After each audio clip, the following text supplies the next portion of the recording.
Conversation with the Mystic is a series that's rapidly gained momentum and popularity ever since its inception a few years ago. The focus this evening, as we all know, is of life and love. Love, of course, being that dodgy four-letter word that seems to give many a reason to live and sometimes gives them a reason to die. And then there's life, also a four-letter word, just as mystifying, just as enigmatic on occasion.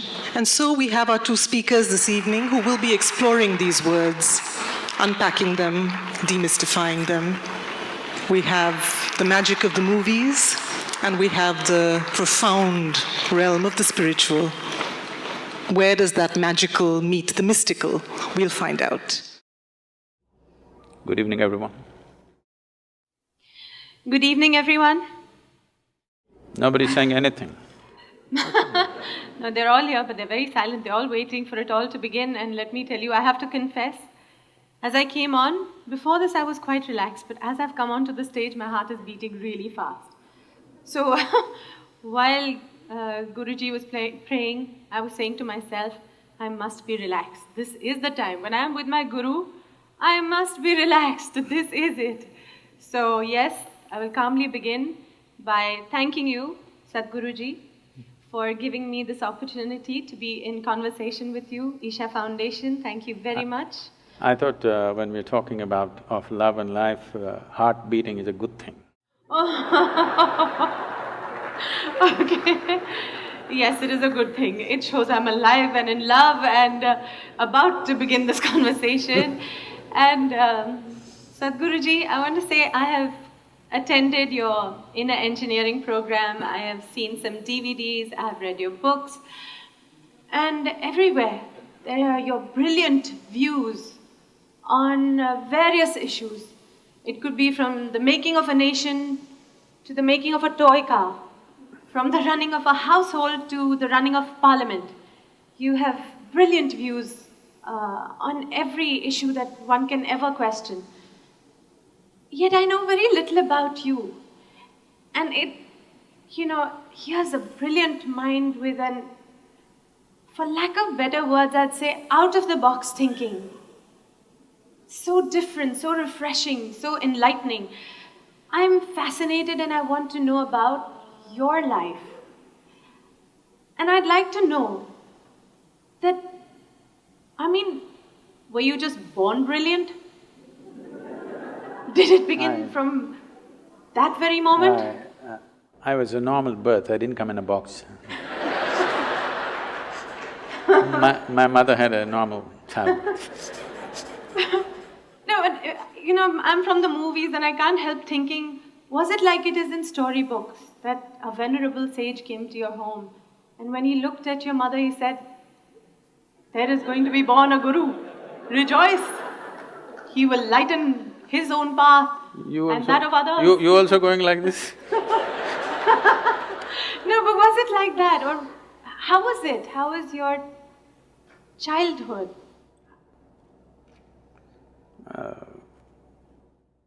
I don't think they all came to listen to my mother's labor pains.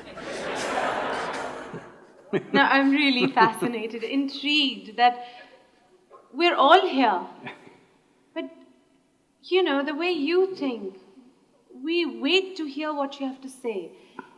We've all been little children and we've all grown up, but we've grown up and been educated in schools but I find our way of thinking, our way of being very conditioned, like almost systematized. Whereas, so where did it all begin?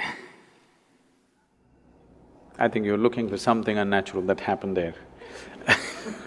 One thing that could be considered unnatural was, it seems I was a very delayed birth. My mother went to the hospital 3 times and came back and she gave up, she said, he's not coming. And when it actually happened, it happened at home. My father being a physician, that was not possible, she had to be in the hospital. 3 times she went and 3 times it didn't happen. They did everything possible and she gave up. So it happened at home. So that's the only reasonably unnatural thing. Everything else was natural birth. I didn't come in a box and I refuse to be educated so the question that you're asking is, do people grow up and blossom or are they brought up by somebody? You will see the general expression is, I was brought up in this place, I was brought up in that way. Especially in the West, you will see, I was brought up Christian, I was brought up Jewish. These are very common words. I think it's absolutely ridiculous and humiliating that a human being has to be brought up. You bring up cattle, okay? You don't bring up a human being. A human being is supposed to blossom by his own nature. That is why he is on the top of the pile, at least on this planet in the evolutionary scale. And most human beings don't seem to understand that, or they're not allowed to understand that by a whole lot of people and they need to be brought up. Bringing up means somebody is molding you. Molding means it's a predetermined shape. No flower that blossoms is the same way as another one which blossomed yesterday. But a mold means it's always going to be the same. If you make a mold, the idea of making a mold is that we want to have the same form again and again and again. Right now, generally, that seems to be the work, unfortunately, of the current education system, the so-called religions that are operating in the world, and of course the family. They want you to be in a certain mold. They don't want you to blossom like a wildflower because they're afraid of anything fresh happening among them. They want something that is familiar. They don't want something unfamiliar to be born among them. So, if you have succumbed to that system, then yes, you've been molded into a certain form. If you allow your humanity to blossom, then you will see you don't belong to any mold. This is the beauty of being human, that there is no a particular way to be. If you were a dog, you would be one way, if you were cattle, you would be one way, if you were a sheep, you would be another way, if you're a bird, you would be another way, a grasshopper another way. But to be human means there is no particular way. What is human is not defined, not described. It is just that. For every other creature on this planet, nature drew two lines. Within that, they have to play their game. For a human being, only the bottom line is drawn, there is no top line. But socially, people are trying to draw a top line for themselves. But nature has not drawn a top line for you, it's a limitless possibility. And this is what is freaking human beings right now, because they can't decide what they need to be. They're trying to be like somebody else. Only bottom line is set, top line has been removed. This is evolution. But wait, we still didn't quite get to… So how was it when you were a child? Were you put into a school to go the systematic way, and did you keep up with it? Do I look that educated? Don't insult me like that. Actually, you know, when I go and stand in the line, in the immigration lines, and particularly in America, they look at me and say, "Can you speak English?" I say,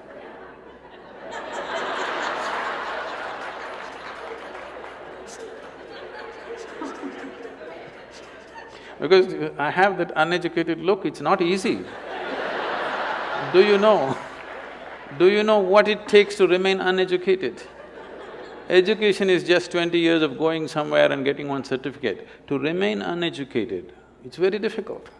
Because from the day you are born, your parents, every other adult, the school, the damn thing, everybody is trying to educate you about something that's not worked in their life.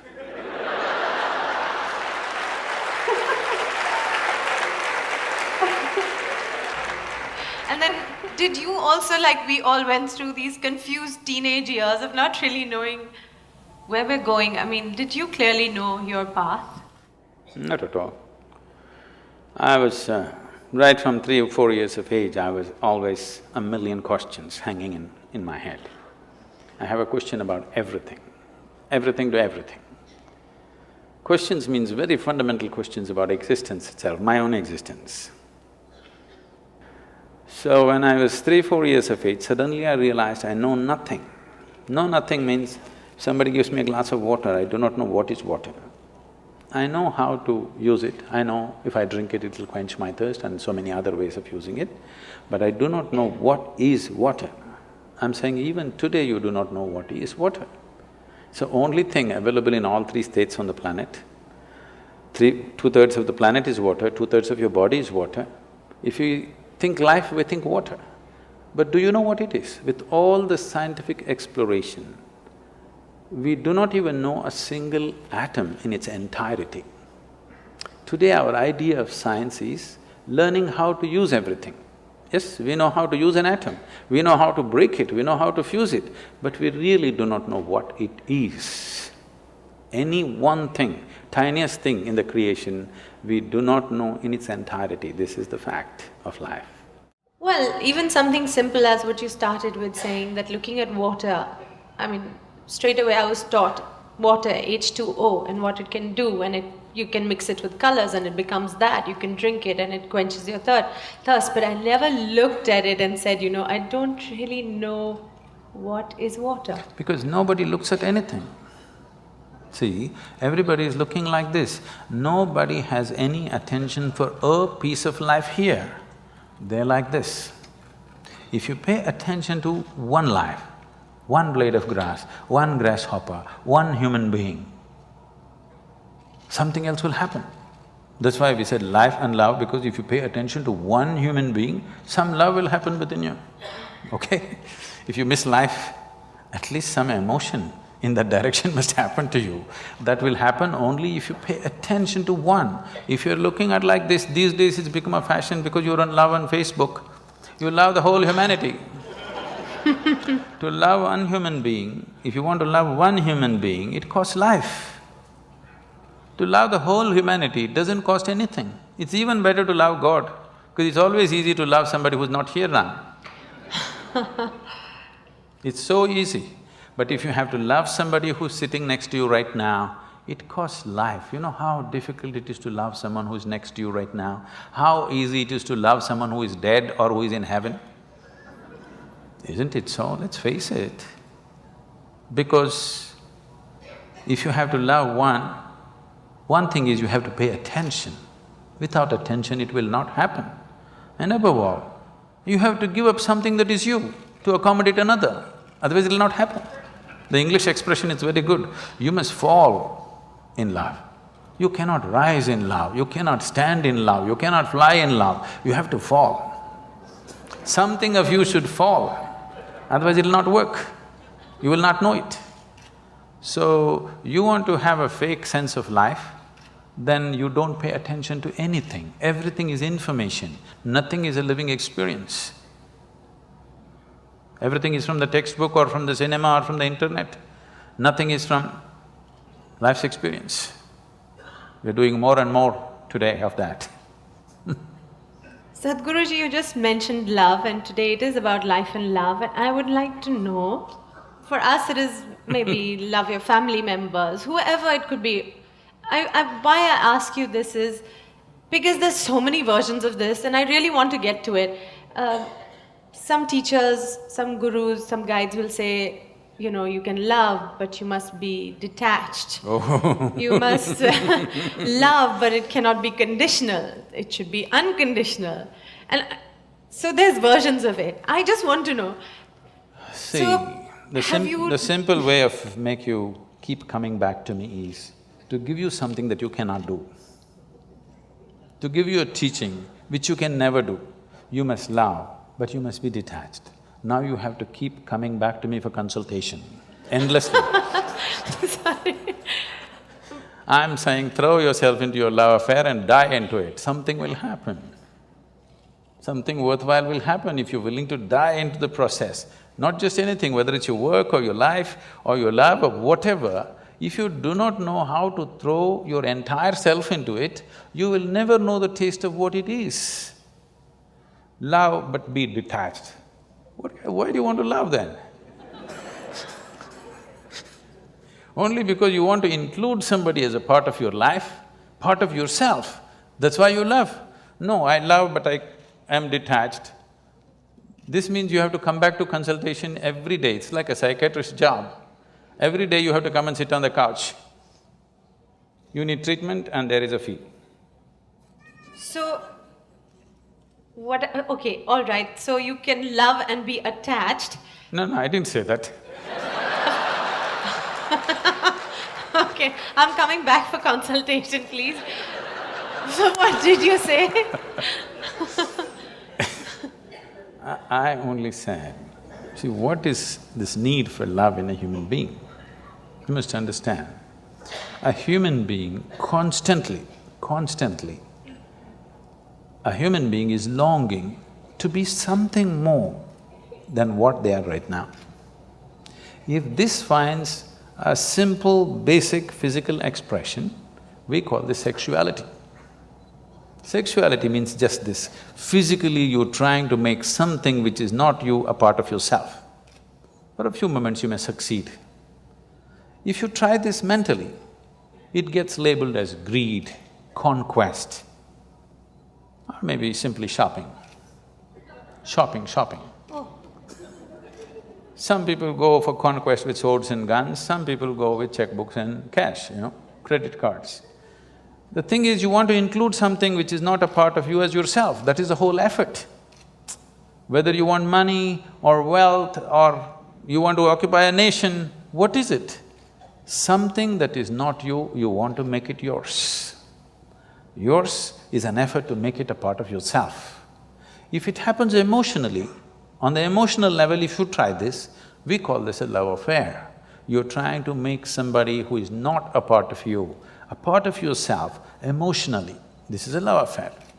If you do it consciously, we call this yoga. Yoga means union. So all these efforts are fine, everything has its own beauty but has its own limitations. When you understand the limitations of all the other methods, nothing right or wrong about it, it is just that it will work briefly, it will not work for always. When you realize that, you consciously try to include. When you consciously become an inclusive process, if you sit here, if you experience everything as yourself, then we say you're a yogi, okay? So this is a love affair successful. It was something you said at the end which I would like to ask you again. You said love, inclusiveness. I can't understand how I can love everybody in this room. You cannot. There's some people you cannot love. I can barely see up there and up there. So how is that? How do you include everybody in your love? See, because you are looking at love as something that comes to you or you yield to the process of love only because you appreciate a particular quality, a shape of somebody's nose or the shape of their mind or their thought or their emotion or the way they speak or the way they do things or the way they relate to you, something, okay? There are many things. It is based on something that is acceptable to you. If they do something that is not acceptable to you, love crumbles. Yes. Now what I'm saying is, I want you to look at this, whether love happens to you or hate happens to you, anger happens to you, misery happens to you, joy happens to you, it only happens within you, isn't it? Yes. It never… People say love is in the air. No. Because you are feeling very pleasant in your emotions, suddenly air feels vibrant, it always been, you missed it all your life, now you're beginning to feel it. Okay. All right? So, whatever human experience, love or hate, whatever, happens only within you. What I'm saying is, at least what happens within you must happen by your choice. Consciously you must be able to make it happen. If you are able to… if your experience of what is happening within you is happening by choice, what is the problem? It only happens within you. Love is not a relationship. A relationship is a different thing. Love is a certain sweetness of your emotion.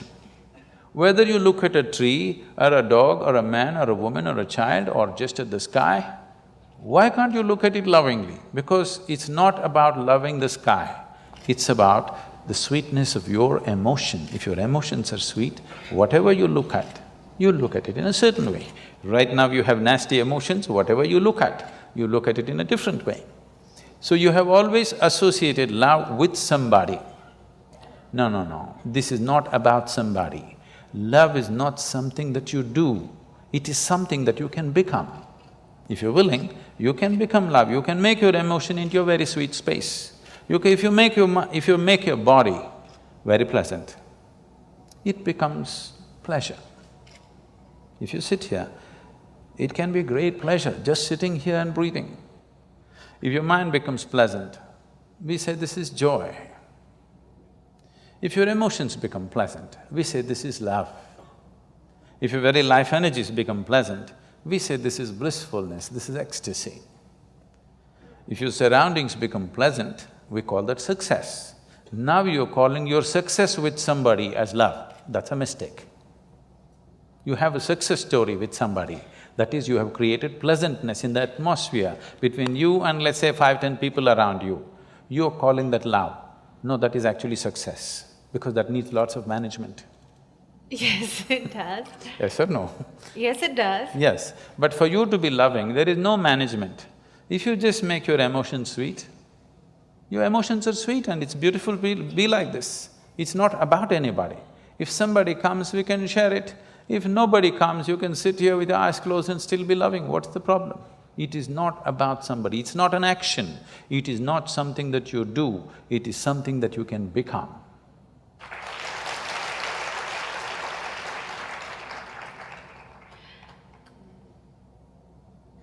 It's a lovely, idyllic.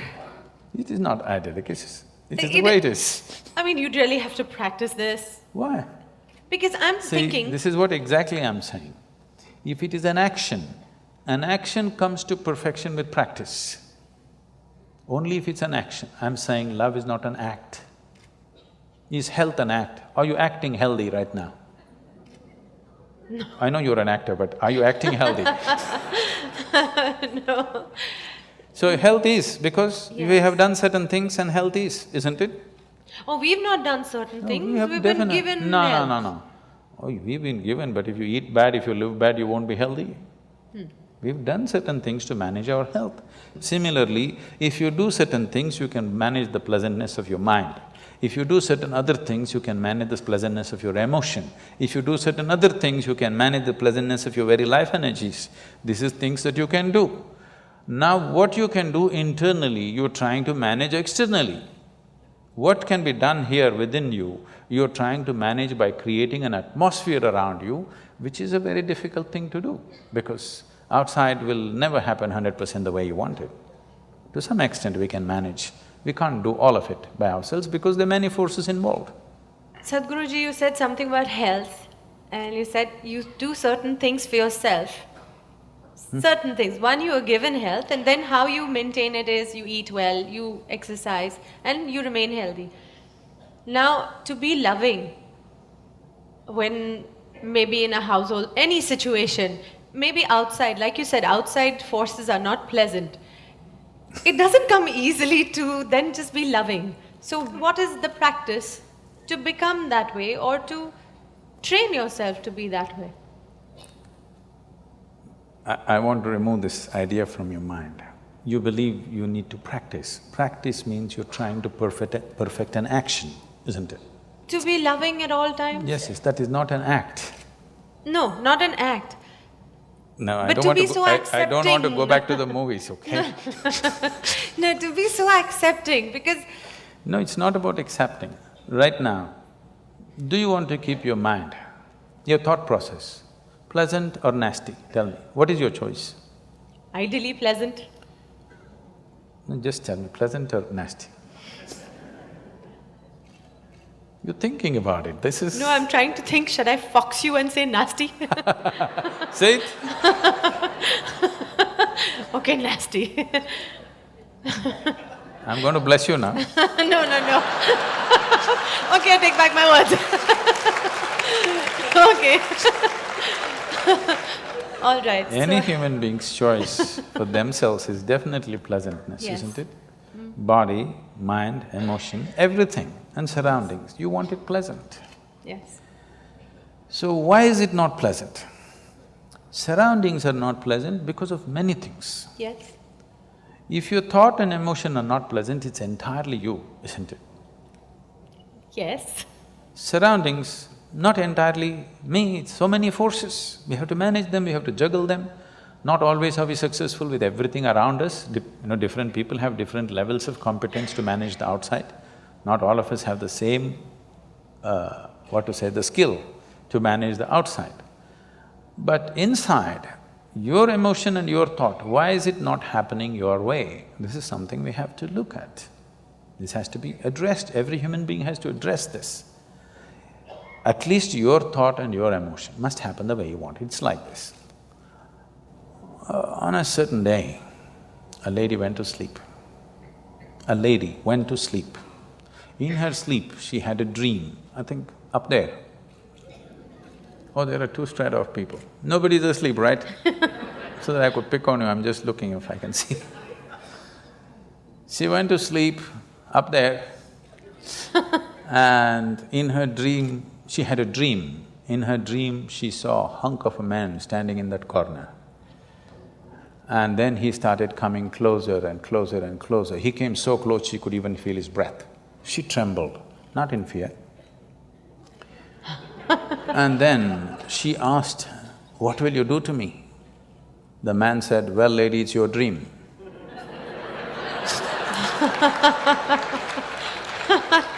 I'm saying, what's happening in your mind is your bloody dream.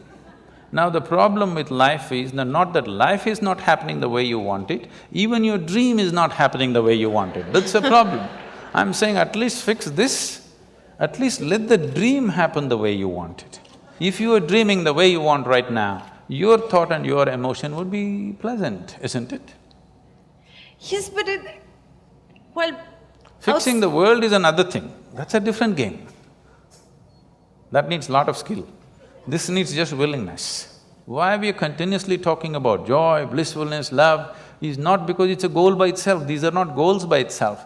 Only when you're pleasant by your own nature, you stop being in pursuit of happiness. You are fine by yourself, you don't have to go anywhere to feel pleasant, you don't have to do anything to feel pleasant. Sitting here, you're feeling very pleasant, now you will look at life the way it is. Otherwise, you're an endless race. Pursuit of your happiness is a lifelong thing. Till your deathbed you're pursuing, what does it mean? That means you're a failure. If you're pursuing happiness when you were 5, I can understand. But that was not the fact. When you were 5, you're simply happy by your own nature. When you're 50, you're pursuing your happiness, this is a failed story, isn't it? But Sadhguruji, suppose we say this to the common man who has a little house. Where did you meet a common man? I'm imagining it. Every man or woman think they're special, believe me. Oh, yes. Yes, so where did you meet a common man, I'm asking? Oh. Okay, Sadhguruji, when you said about the common person and the special person, I know some teachers have always told us, and why your parents always tell you that, you are special. Each one of us is unique. I remember this part, I'm not sure whether I heard it at your discourse or on a DVD of yours, where you said it was about, people being special and us always thinking that God knows of us. And you said something like, do you know all the grasshoppers in your garden? So, of course, all of us have said no. So you said something like, so how does God know each one of you then? And I was devastated. Because I always thought somebody out there knows me, cares about me, and I'm special. You thought you were number 1 on his book, is it? Well, I've been told since I was a kid, you're special, you're unique, and God cares about you. When somebody says you're unique, it's an insult. No, you said no top line, so you're peaking in different ways. In this vast cosmos, this solar system is just a speck. Tomorrow morning, if the whole solar system disappears, vanishes, evaporates, nobody will even notice it. Maybe it's not even on the account books of creation. It's so small. In this speck of a solar system, planet Earth is a super speck. In that, Mumbai is a micro super speck. In that, you are a big man or a woman, which is a huge problem. This is a very immense existential problem, you know. This is because we have lost perspective as to who we are, what we are. Our psychological realities have become bigger than the cosmic reality. That is the big problem. It's time you step out of your cinema. I'm not talking about the Hindi cinema, I'm talking about the cinema that everybody is playing in their own minds. See, right now they darken this whole hall because it works best that way. This is the basic technology of a cinema. If you do not darken the cinema hall, if you light it up and play a nice cinema, it's not going to work. You have to darken it. So I'm saying a cinema of your mind because it's a dark space. Every thought is enlarged, playing out bigger than the cosmic space. Today, everything in the cosmos is happening perfectly well, but you have one nasty thought crawling in your head and it feels like a bad day, isn't it? Yes. So that's because your psychological realities, your petty creation has become larger than the Creator's creation. You lost perspective of life. That is the fundamental basis of all this confusion and suffering. If you see who you are, the microspeck that you are, you wouldn't imagine that God is made in your own image and He looks like you and whatever. Okay? If we were all buffaloes, we would definitely think God is a big buffalo. Okay, so what is it really? Please tell us please define it for us. What is it? What is going on? This life, this love, all these emotions that we go through in our lives, all these thoughts that we create for ourselves. What is going on? These are all human possibilities and capabilities. Every possibility becomes a problem for those who do not explore the possibility in its right perspective. Thought is a tremendous possibility. An ant cannot think like you. He can work better than you, he's more disciplined, he better traffic rules than you. There's no traffic jam out there, okay? But he cannot think like you. That sets us apart. This is a possibility. But now this possibility has become a problem for 90% of the humanity. Now they're freaking because they can think. And they're thinking all the wrong things, their thoughts have become nasty. If they were pleasant, they would have enjoyed their thought process. Because it's become nasty, it's becoming an ailment, isn't it? People are suffering their thoughts immensely because they do not know how to keep it pleasant, nothing has been done towards it. So what is a possibility always becomes a problem if you do not explore it in the right perspective. So your thought and emotion has become a problem. Now love affair is a problem, you're making all kinds of things out of it, which are all coming from this misunderstanding. Not understanding this thought and emotion is generated by me, I can generate it whichever way I want. If nastiness is what you like, you do it. I don't care if that's what you like, but you're suffering it. If you're suffering it, you shouldn't be doing it. I'm not telling you be loving. What is your choice, pleasantness or unpleasantness? If unpleasantness is your choice, you enjoy it, do it, what is my problem? You want to drink poison, what is my problem?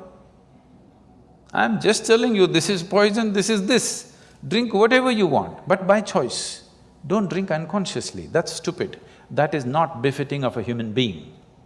A human being means we are far more conscious than every other creature on this planet. That's what sets us apart. Every creature eats, but we can eat consciously. So our eating becomes so many things.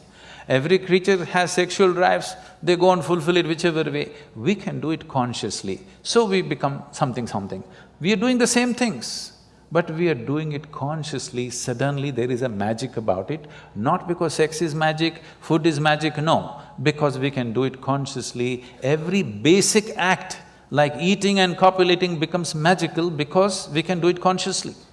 If you leave that one thing, if you exclude that one thing from your life, that you're not conscious about the way you think, the way you feel, the way you act, the way you move your body, if you're not conscious about it, everything can turn ugly, everything can become nasty. So it is this which sets you apart from every other creature.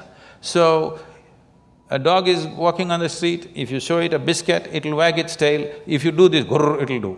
If this is what you are, that if somebody is nice to you, you'll wag your whatever. If somebody is not nice to you, you will bite them. I'm saying where is evolution in you? Forget about civilization, I'm talking about evolution. Where is the evolution? Where's the sign of evolution, I'm asking? Okay, Sadhguruji, let's go to… I've seen people copying answers in examination, but never Yeah, questions. I've got questions. Well, today many women in our modern society are stepping out and having a career. And I'd just like to know, what do you think of this? Of women stepping out, being career people, managing home as well, being financially independent? Is this good? Say, every woman should do what she wants to do as an individual person. It should not be made into a trend in a society or the only right thing to do in the world. Because I think if a woman intends to have 2 children and raise them, I think it's a full-time job.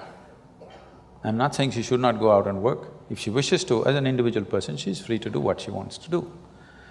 But having 2 children is not about reproduction.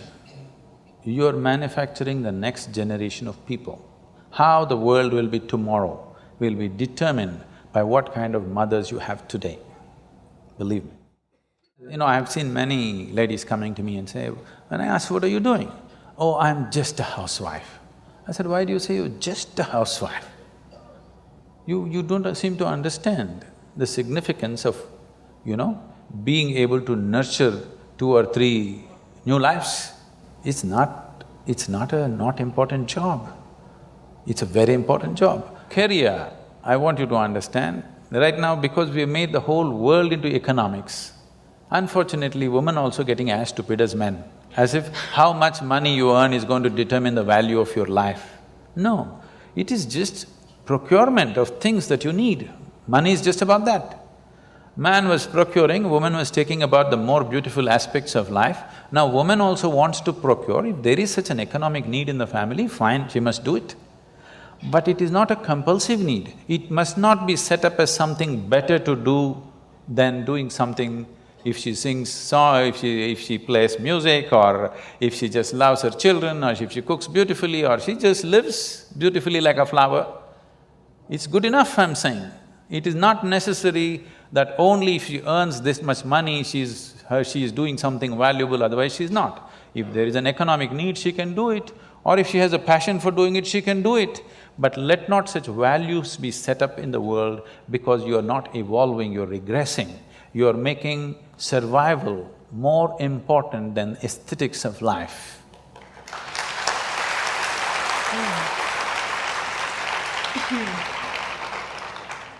Okay, Sadhguruji, let me take you away from this and let me take you to a world of, say, films.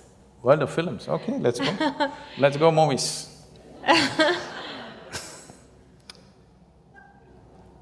Years ago, when films started and, through the 60s, 70s, there were lovely stories, nice values, beautiful music, lyrics.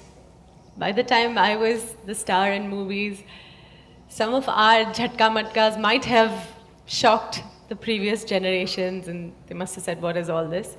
But it was still within limits. Whose limits? I mean, what's acceptable to society, whatever. I mean, I'll say, and then now, today, the complexion of films, the kind of films we see, it's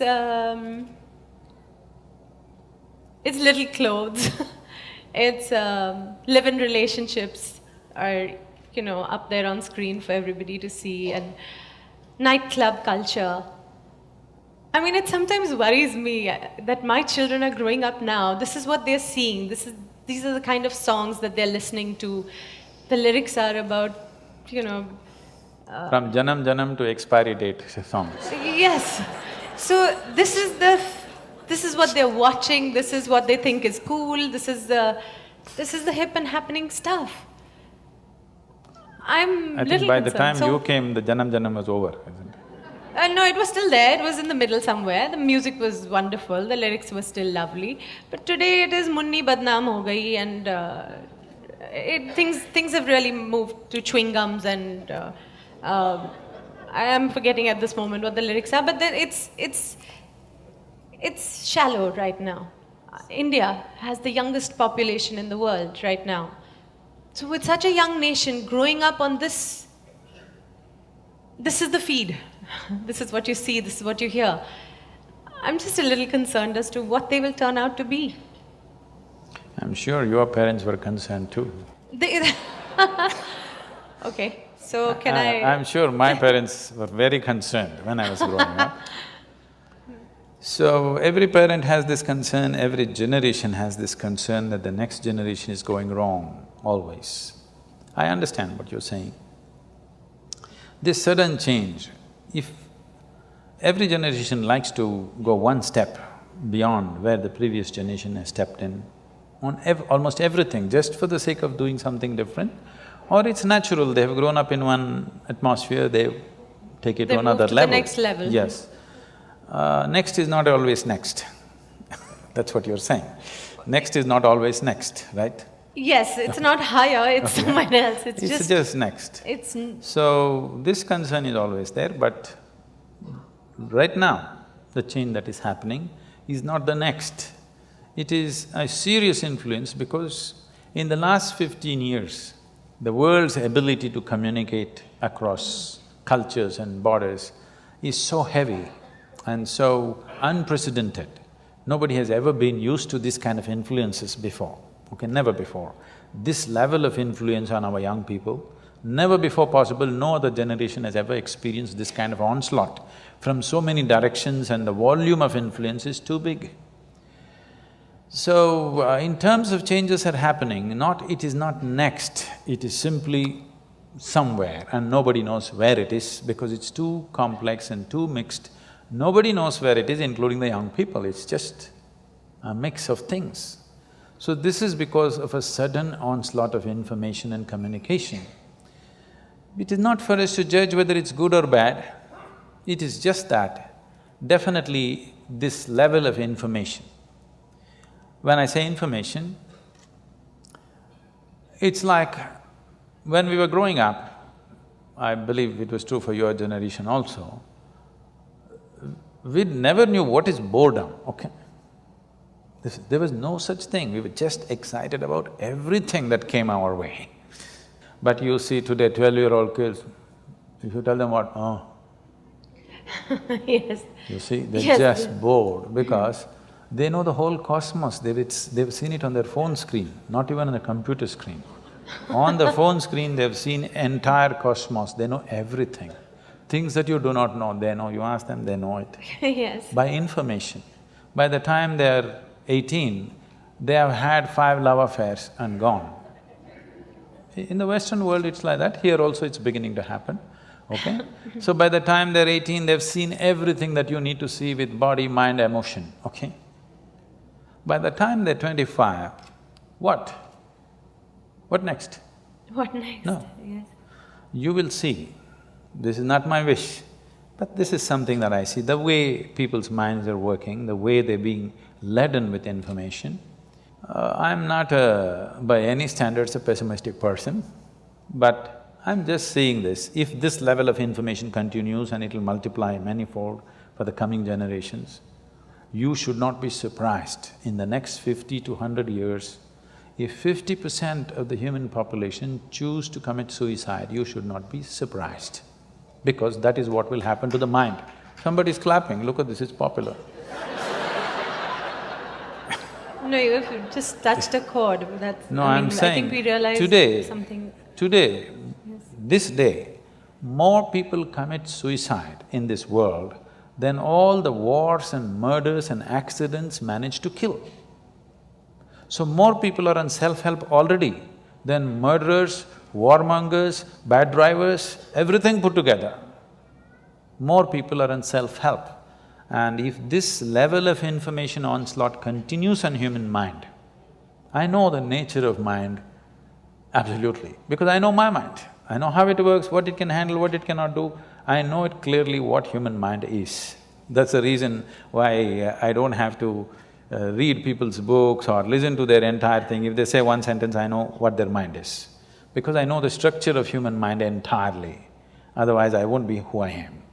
So, I'm saying this, if this level of information onslaught continues at the same pace or at higher pace, which is possible in the next few years, this will definitely lead to wanting to terminate yourself because there will be nothing to live for. There is no joy and excitement about anything. You please watch your children. By the time they're 12, 15, they're just bored. You look back at your own life. Those of you who are over 50 years of age, just look back at your own life. When you were 12, 15, was there any room for you to get bored about anything? Simply you were excited about every little thing, isn't it? Today you will see it's almost a common feature. 12, 15-year-old kids are just bored. Only thing is… Yes, they're all on iPads, iPhones, yes, they're on gadgets. Because we are talking about love and life, all this will not mean nothing. Because you had one love affair when you were 18 years of age, you thought this is your life and you're going to willing to die for it, whether you died for it or not, but at least at that time you thought you'll die for it, okay? Today on Facebook they have 22 love affairs going simultaneously. It just means nothing. I'm not saying they should have it or not have it, all I'm saying is, this will lead to a certain overload on the mind and suddenly a human being will think, why am I here? You know that big Shakespearean question, to be or not to be? Yes. This is not the most intelligent question. Unfortunately, people think so. This is only because you have not been touched by life. You are not a piece of life, you're just a psychological case. You're full of thoughts and emotions. You have not touched life at all. You think your thoughts and emotions are life? No. Your thoughts and emotions are the drama that you're creating in your mind. It is your cinema. You must be able to end it somewhere. If you do not know how to put the end, then it's going on endless cinema, you're going crazy. Life is happening here. You know, your work is not life, your family is not life, your career is not life, your cinema is not life, your thought is not life, your emotion is not life. Life is happening here. Everything else is accessories to life.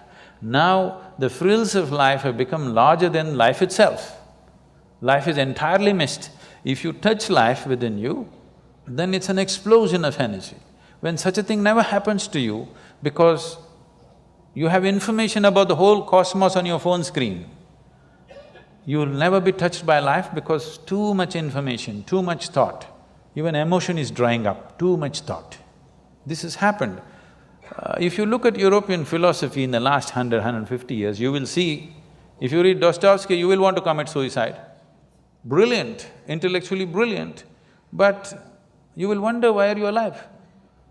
Because intellect is like that. If you wake up in the morning, devoid of touching any life's experience within you, don't think about your child's face, do not think about the flowers in the garden, birds in the sky, nothing beautiful that ever touched you. Just think logically, you have to get out of bed, that's not a small feat. You have to brush your teeth, breakfast, go to work, eat, sleep, again tomorrow morning same thing. Next 50 years you have to do the same process every day. If you look at it 100% logically and intellectually, you will have no reason to live tomorrow morning. It's only if you're touched by something, suddenly it's worth living. If you're not touched by anything, then it's not worth living. What is so worth living about a human being? Waking up in the morning, trudging through life every day, eating, sleeping, same rubbish, what is the point? There is no point. Unless you're touched by something, some magic of life, if it doesn't touch you, either in the form of love, or in the form of a flower, or in the form of something within you. If something doesn't sparkle within you, definitely there is a question whether I should live or not, isn't it? And we are taking humanity in that direction with this overload of information. Information is not knowing, information is just garbage collection. You just gather things which don't mean anything to you.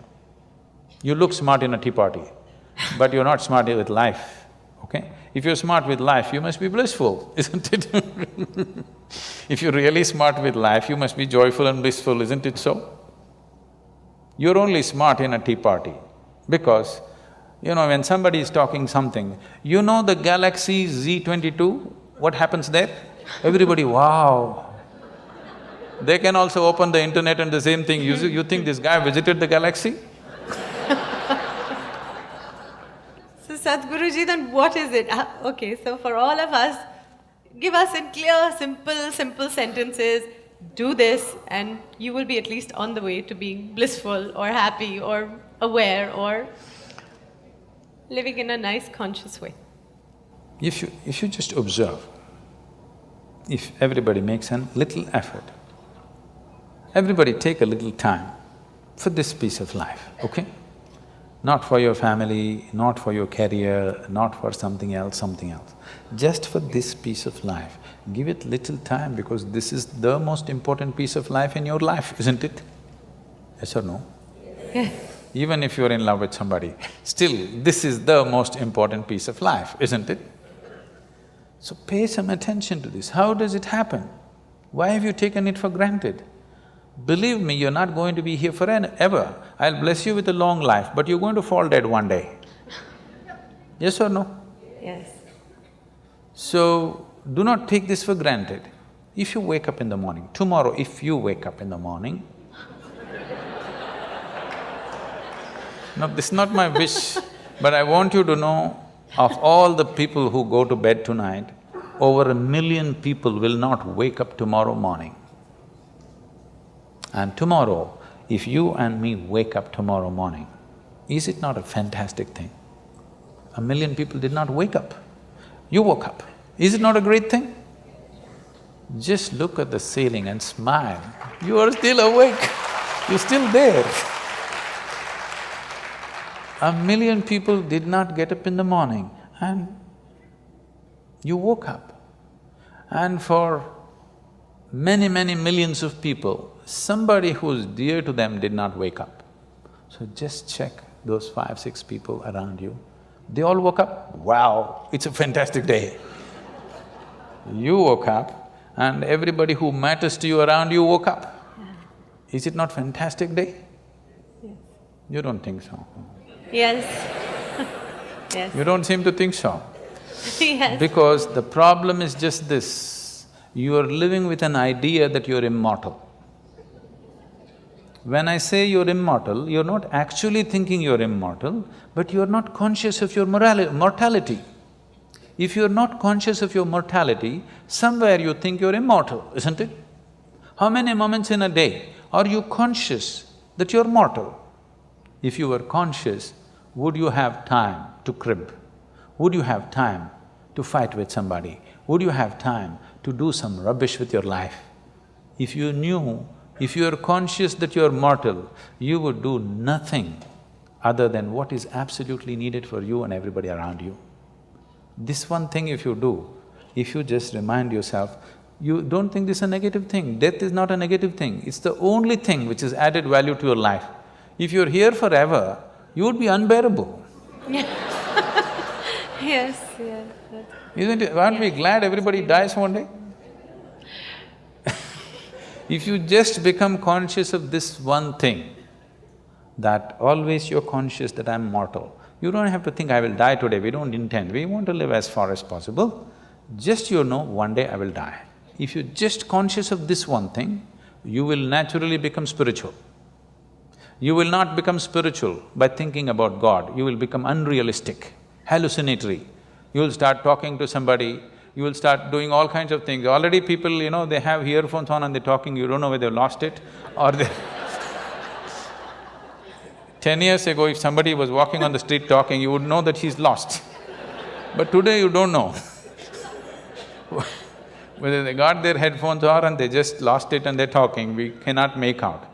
But if you are conscious that you are mortal every moment of your life, spiritual process has begun for you.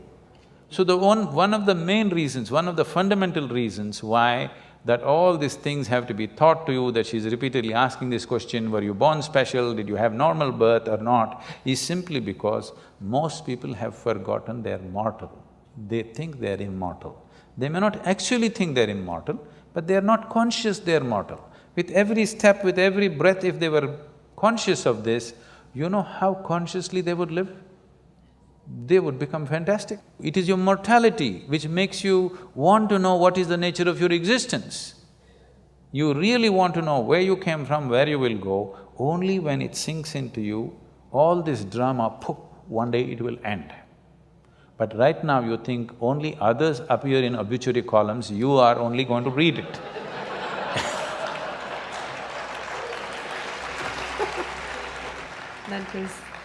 That is simply beautiful. That's all that's needed. If you want to know the value of life, just know that it's a brief happening. The time that you spend here as life, it's a very relative experience. If you're truly joyful and ecstatic, it's horribly brief, believe me. I feel like I was born day before yesterday, see already how I've become. Okay? Yes. But on a particular day, if you're depressed or miserable, It seems one day seems like an endless thing. So, only miserable people have a long life. Yes. If you're a joyful, ecstatic person, life is always brief. If you live to be 100, it's still very brief for what possibilities a human being carries. For the immensity of what a human being is, it's too brief a life. If you're given 100 years, 200 years, it's still too brief, because before you know what's happening, before you explore a few dimensions of life, it'll be over. It'll be over, okay? Only miserable people have a very long life, they feel it's very long. Sadhguruji, here we have a few questions. First question is from Prabhas Sundar Sen. Where and how do we draw the line between loving unconditionally and becoming a doormat?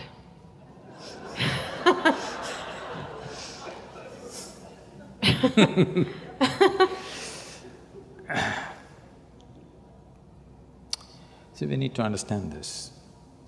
What's being right now passed around as love is generally a mutual benefit scheme. You give me this, I'll give you that. If you don't give me that, I don't give you this. This is not said, but it's done. Okay. It's done, isn't it? It's not said. So, human beings have physical, psychological, emotional, economic, social and various other kinds of needs. To fulfill these things, when you say, I love you, instead of making these things ugly needs that we have to, ugly transactions that we have to do, you give me this, you give me that, to bring some aesthetic and beauty to this transaction, we coat it with a certain amount of sweetness of emotion, which we call as love affair, where the transactions happen more smoothly, because once we are human, somehow doing basic transactions in a basic way makes us feel ugly. If you take food with both your hands and eat it, it's ugly, isn't it? We want to eat in a certain way. Similarly, to fulfill our physical needs, emotional needs, economic needs, we have arrangements where we can conduct this in a more aesthetic manner. I'm not saying it's right or wrong, this is the fact of life. So this level of love,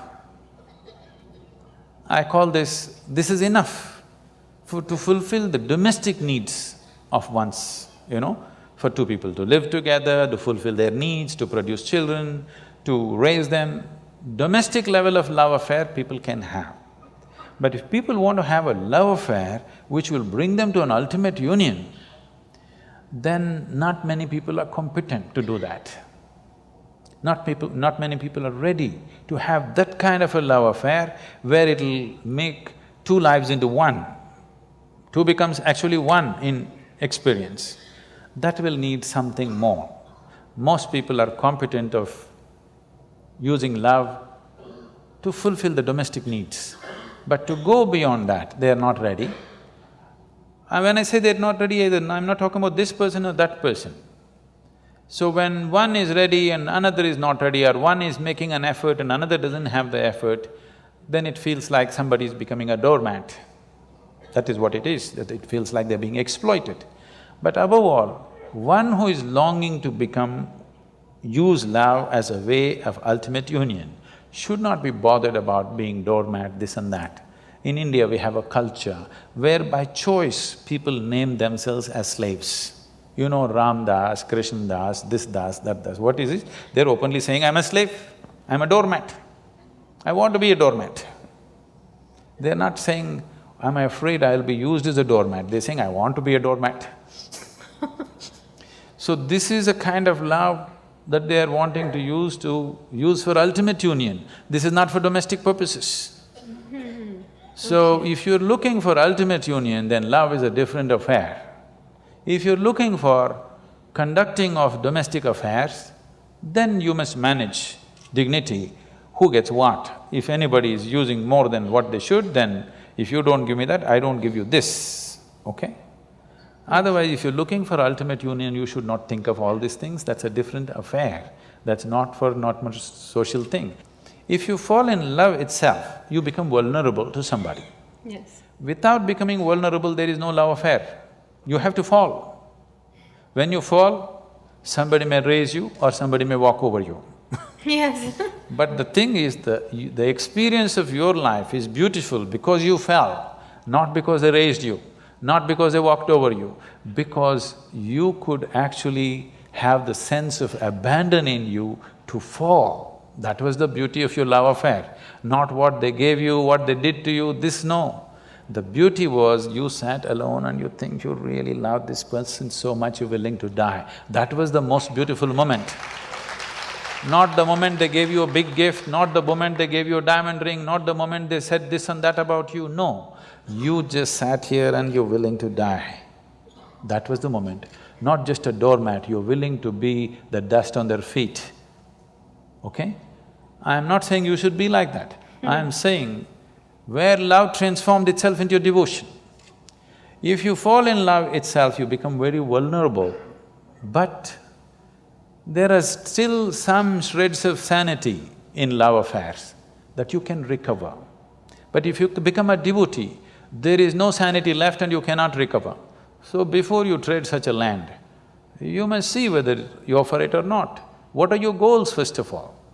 If your goal is to make a life, a cautioned, a very measured love affair is good.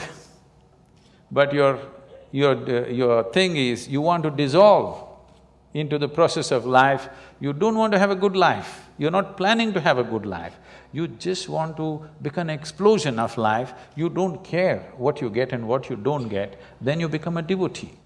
Devotion means it's your intention to dissolve into your object of devotion. So a devotee is not expecting whether I'll become a doormat or a crown on somebody's head. Whatever I become, as long as I can touch your feet or head or whatever, it's fine with me. Yeah. So that's a different state of existence. I don't think somebody who's looking for domestic level of love affair should even ask that question.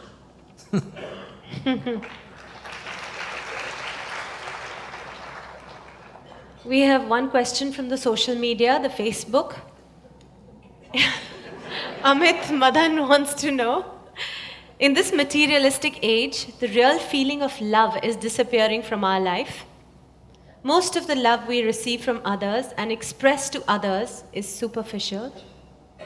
How can we reinforce the real feeling of love in our own life and in others?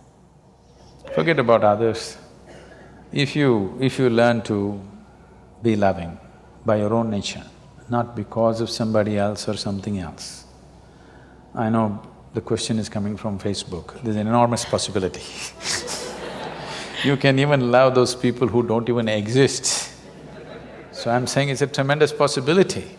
So, if you just become love, not love somebody, then you will know the nature of love. If you love somebody, it's a fickle happening.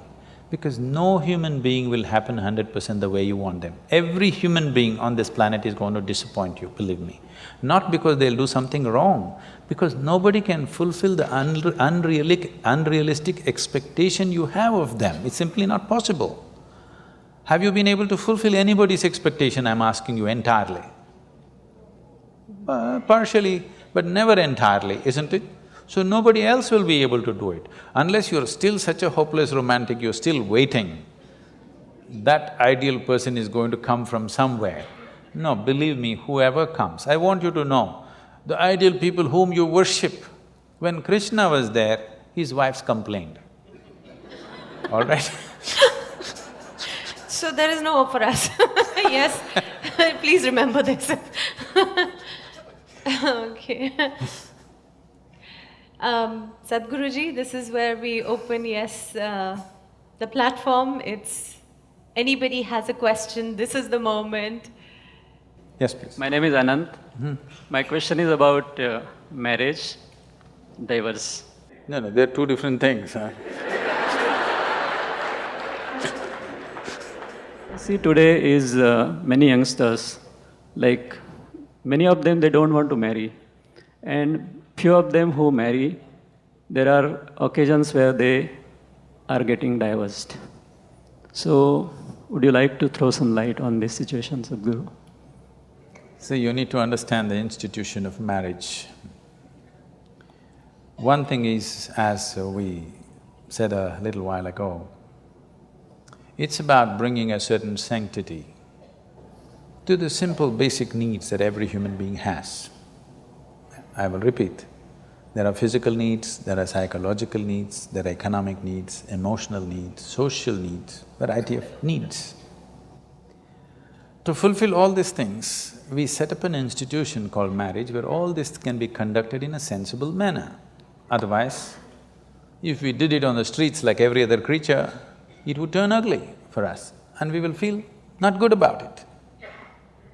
So, to bring some sense of organization, some aesthetic, some stability, because man and woman coming together naturally brought fresh life.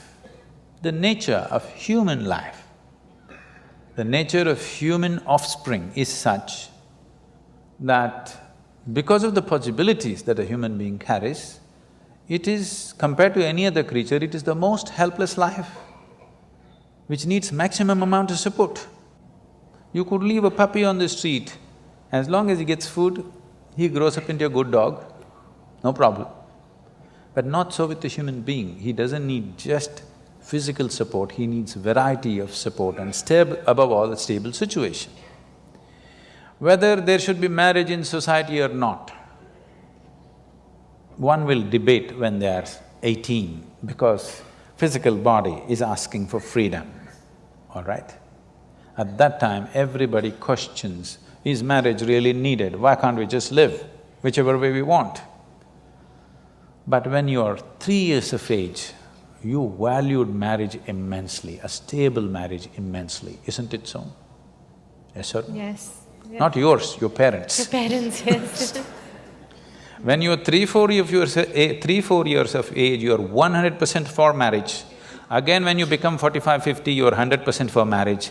Between 18 and 35, you're questioning the whole process. Okay? That's true. I'm not saying marriage is the thing, but do you have a better alternative? If you have a better alternative, damn the marriage. But you have not come up with a better alternative, because a stable situation is a must for a child. Once you have a child, it's a 20-year project. Yes. Okay?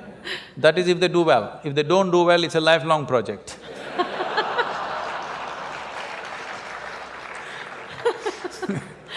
So, if you want to get into such projects, at least 20 years, there must be a commitment to create a stable situation. Your whims and fancies will change, your emotions will change. If that is what it is, don't get into such situations. It's not compulsory for everybody to get married. It's good, young people, you're saying people are thinking whether to get married, and I'm glad. It is not necessary for everybody. But if you get into it, and especially if you get into children, you must understand it's a minimum 20-year project, whether you like it or you don't like it. Otherwise, you shouldn't get into those projects. You don't walk into a project, drop it halfway and walk away, isn't it? They have their benefits and they have their problems. It's your choice, but at least choose consciously. You don't have to get married because everybody is getting married. You don't have to talk about marriage and divorce in same breath as if they come together. This is a completely an American idea. You're thinking of marriage and divorce together. Nobody thought of divorce in this country till recently, isn't it? Why should you ever talk about marriage and divorce in one breath? It's a crime. It's really a crime to think on those lines. But if it so happens, something truly went wrong between two people and they have to separate, that will anyway inevitably happen. You don't have to plan it at the time of wedding. Namaskaram, Sadhguru. Okay. Yeah. Namaskaram, Juhi ma'am. You mentioned about survival and you talked about aesthetics of life. I would request you to elaborate on aesthetics of life. And my second question is from my friend. I don't know whether you will answer it or not, but I just want to mention it over here because she has requested me to do so. Her question is, what is the purpose of this universe? Tell your friend I didn't make it. Thank you so much. Why am I being blamed for these things? The only thing I have done is, I have figured the nature of my life. And by figuring the nature of this life, I know by inference, every life has happened the same way. Not just every life, the very cosmos has happened the same way. If you know the nature of this life from its origin to its ultimate, you know the nature of everything by inference, everything that's worth knowing. So tell your friend, I didn't make this universe, so don't blame me for such big things. I just figured my way through my life. And if you figure it, you will see the most important thing that's happening in your life right now is that you're alive. Nothing else. Not that stocks have gone up today, that's not the most important thing. Not your love affair, not this and that. If you don't understand what I'm saying, suppose tomorrow you lost… I'm not saying you must wish, I'm not wishing you must lose, but suppose tomorrow you lost half your money and you're feeling depressed and your mind says, I want to die. Close your mouth, hold your nose like this for 2 minutes. Your body says, to hell with your money, I want to live.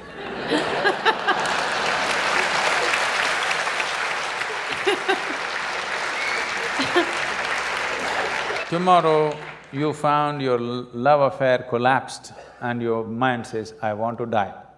Check. The life within you says, to hell with your love affair, I want to live. Every time you feel little suicidal or depressed, just check. The life within you says, to hell with all these things, I want to live. So I want to know the most important thing that's happening to you right now is life itself. Not the fancy thoughts that you have, not the emotions that you have, not financial arrangements or family arrangements or whatever rubbish you have built around you. These are all accessories to life. These are all frills. Frills are so much you're missing the skirt, that's a whole problem with you. Yes, so much frill. Fundamental things are forgotten. So, this is the most important thing. Right now for most people, life means their job, life means the new house they're building, life means the car that they bought, life means their wife, their husband, their children. No, life means what's throbbing here, not even your body, not your mind, not your thought, not your emotion. What is right now throbbing here, this is life. Because this is on, everything else seems to be meaningful. If this one stops, nothing around you means any damn thing to you or to anybody.